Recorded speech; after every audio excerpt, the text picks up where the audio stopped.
ಸರ್ಕಾರ ಒಂದ್ ಕಡೆ ಸಾಧನಾ ಸಮಾವೇಶದ ಮುಖಾಂತರ ಮೈಸೂರಿನಲ್ಲಿ ಶಕ್ತಿ ಪ್ರದರ್ಶನಕ್ಕೆ ಹೊರಟ್ರೆ ಇನ್ನೊಂದು ಕಡೆ ದಳಪತಿಗಳ ಟಕ್ಕರ್ ಕೊಡ್ತಿದ್ದಾರೆ. ಸಿದ್ದು ಕಾರ್ಯಕ್ರಮಕ್ಕೆ ಟಕ್ಕರ್ ಕೊಡೋದಕ್ಕೆ ಜೆಡಿಎಸ್ ಕೂಡ ಸಿದ್ಧತೆ ಮಾಡಿಕೊಂಡಿದೆ. ಹಳೆ ಮೈಸೂರು ಭಾಗದಲ್ಲಿ ಬೃಹತ್ ಸಮಾವೇಶಕ್ಕೆ ಜೆಡಿಎಸ್ ಚಿಂತನೆ ಮಾಡ್ತಾ ಇದೆ.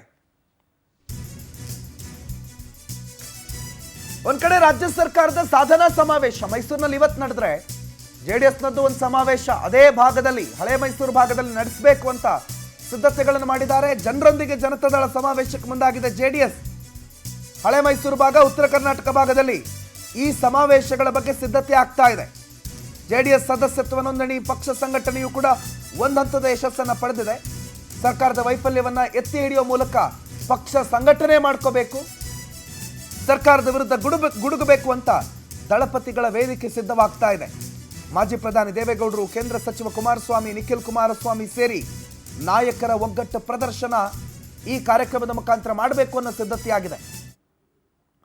ಕಾಂಗ್ರೆಸ್ ಅವರು ಮಾತ್ರ ಮಾಡೋದಾ, ನಮಗೂ ಮಾಡಕ್ ಬರುತ್ತೆ ಅನ್ನೋ ರೀತಿಯಲ್ಲಿ ಅವ್ರಿಗೊಂದು ಟಕ್ಕರ್ ಕೊಡಬೇಕು. ನಮ್ದು ಒಂದು ದೊಡ್ಡ ಸಮಾವೇಶ, ನಿಮ್ದು 1 ಲಕ್ಷ ಆದ್ರೆ ನಮ್ದು 2 ಲಕ್ಷ, ನಾವು 2.5 ಲಕ್ಷ ಜನ ಸೇರಿಸ್ಬಿಡ್ತೀವಿ.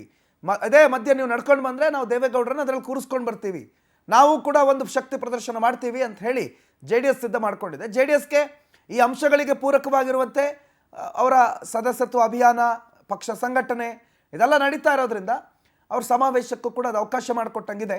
ಸೊ ಒಂದು ವೇದಿಕೆ ರೆಡಿ ಆಗ್ತಾ ಇದೆ.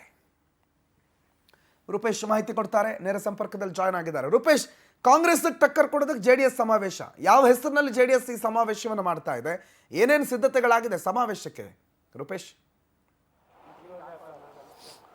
ಪ್ರಣೋತ್, ಸಿಎಂ ಸಿದ್ದರಾಮಯ್ಯನವರು ಒಂದಿಷ್ಟು ಸಂದರ್ಭಗಳು ಬಂದಾಗ, ವಿಶೇಷ ಸಂದರ್ಭಗಳು ಬಂದಾಗ ಸಮಾವೇಶಗಳನ್ನು ಮಾಡ್ತಾರೆ. ಸಿದ್ದರಾಮೋತ್ಸವ ಹಿಂದೆ ಜೆಡಿಎಸ್ ಬಿಡುವಾಗ, ಯಾಕಂತ ಹೇಳಿದ್ರೆ ಇದು ಇತಿಹಾಸದಲ್ಲಿ ಯಾವ ರೀತಿ ನೋಡಿದ್ದೀವಿ ನಾವು. ಜೆಡಿಎಸ್ ಅವರು ಉಚ್ಚಾಟನೆ ಆದಾಗ, ಜೆಡಿಎಸ್ ಉಚ್ಚಾಟನೆ ಆದಾಗ ಅವರು ಕೂಡ ಅಹಿಂದ ಸಮಾವೇಶವನ್ನು ಕಟ್ಟಿದ್ರು.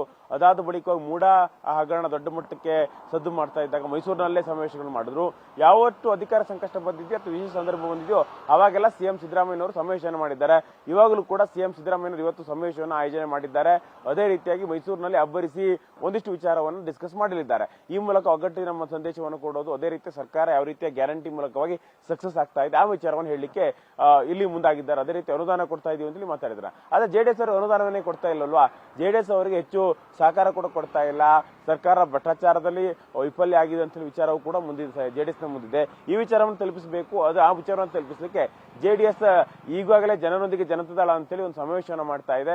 ಎಲ್ಲವೂ ಕೂಡ ಬೆಂಗಳೂರಿಗೆ ಹೊಂದಿಕೊಂಡಂತ ಭಾಗದಲ್ಲಿ ಮಾಡಲಾಗ್ತಾ ಇದೆ. ಹೀಗಾಗಿ ಇದೇ ಕೆಲವೇ ದಿನಗಳಲ್ಲಿ ಅದು ಹಳೆ ಮೈಸೂರು ಭಾಗದಲ್ಲೂ ಕೂಡ ಮಾಡ್ಲಿಕ್ಕೆ ಪ್ಲಾನ್ ಮಾಡಿಕೊಂಡಿದೆ. ಈ ಮೂಲಕವಾಗಿ ನಿಖಿಲ್ ಕುಮಾರಸ್ವಾಮಿ ಅದೇ ರೀತಿ ದೇವೇಗೌಡರು ಸರ್ಕಾರ ವಿರುದ್ಧವಾಗಿ ಮುಗಿಬಿಡ್ಲಿಕ್ಕೆ ಒಂದಿಷ್ಟು ಪ್ಲಾನ್ ಅನ್ನು ಮಾಡ್ಕೊಂಡಿದ್ದಾರೆ. ಜನರೊಂದಿಗೆ ಜನತಾದಳ ಅಂತೇಳಿ ಸಮಾವೇಶ ಮಾಡೋದ್ರ ಮೂಲಕವಾಗಿ ಸರ್ಕಾರ ವೈಫಲ್ಯಗಳನ್ನ ಜನರಿಗೆ ತಿಳಿಸಬೇಕು. ಈ ಮೂಲಕವಾಗಿ ಸಿದ್ದರಾಮಯ್ಯ ಇಲ್ಲಿ ಗಳಿಸಿಕೊಂಡಿದ್ದಾರೆ. ಯಾಕಂದ್ರೆ ಮೈಸೂರು ಸಮಾವೇಶ ಮಾಡಿ ಜನರನ್ನ ಸೆಳೆಯುವಂತ ಪ್ರಯತ್ನ ಮಾಡಿದ್ರಲ್ಲ, ಹೀಗಾಗಿ ಮೈಸೂರಿನಲ್ಲೇ ಸಿಎಂ ಸಿದ್ದರಾಮಯ್ಯ ತಿರುಗೇಟು ಕೊಡಬೇಕು ಅಂತೇಳಿ ಜೆಡಿಎಸ್ ನಾಯಕರು ನಿರ್ಧಾರ ಮಾಡಿಕೊಂಡಿದ್ದಾರೆ. ಈ ಮೂಲಕವಾಗಿ ಮೈಸೂರಿನಲ್ಲೇ ದೊಡ್ಡ ಮಟ್ಟಕ್ಕೆ ಸಮಾವೇಶ ಮಾಡ್ಲಿಕ್ಕೆ ಪ್ಲಾನ್ ಮಾಡಿಕೊಂಡಿದೆ. ಒಂದು ಮೈಸೂರಿನಲ್ಲಿ, ಮತ್ತೊಂದು ಉತ್ತರ ಕರ್ನಾಟಕ ಭಾಗದಲ್ಲೂ ಕೂಡ ಇನ್ನೂ ಸಮಾವೇಶ, ಒಟ್ಟು 2 ಸಮಾವೇಶ ಮಾಡೋದ್ರ ಮೂಲಕವಾಗಿ ದೊಡ್ಡ ಸಮಾವೇಶ. ಯಾಕಂದ್ರೆ ಈಗಾಗಲೂ ಕೂಡ ಜನರೊಂದಿಗೆ ಜನತಾದಳ ಸಮಾವೇಶ ಆದ್ರೂ ಕೂಡ ಚಿಕ್ಕ ಸಮಾವೇಶ, ಆದ್ರೆ ಮೈಸೂರಿನಲ್ಲಿ ದೊಡ್ಡ ಸಮಾವೇಶ ಮಾಡೋದ್ರ ಮೂಲಕವಾಗಿ ಸಿಎಂ ಸಿದ್ದರಾಮಯ್ಯ ವಿರುದ್ಧ, ಅದೇ ಭ್ರಷ್ಟಾಚಾರದ ವಿರುದ್ಧವಾಗಿ, ಜೆಡಿಎಸ್ ಶಾಸಕರಿಗೆ ಅನುದಾನ ಕೊಡದೇ ಇರುವಂತ ವಿಚಾರವಾಗಿ, ಅದೇ ರೀತಿಯಾಗಿ ಸರ್ಕಾರದ ಓವರ್ ಆಲ್ ವೈಫಲ್ಯದ ವಿರುದ್ಧವಾಗಿ ಒಂದು ದೊಡ್ಡ ಸಮಾವೇಶ ಮಾಡ್ಲಿಕ್ಕೆ ಪ್ಲಾನ್ ಮಾಡ್ಕೊಂಡಿದ್ದಾರೆ. ಈ ಮೂಲಕವಾಗಿ ಸರ್ಕಾರ ನಿಕಟಿಸುವಂತ ಪ್ರಯತ್ನ ಜೆಡಿಎಸ್ ನಲ್ಲಿ ಆಗ್ತಾ ಇದೆ. ಪ್ರಣೋತ್, ಥ್ಯಾಂಕ್ ಯು ರೂಪೇಶ್ ಮಾಹಿತಿಗೆ.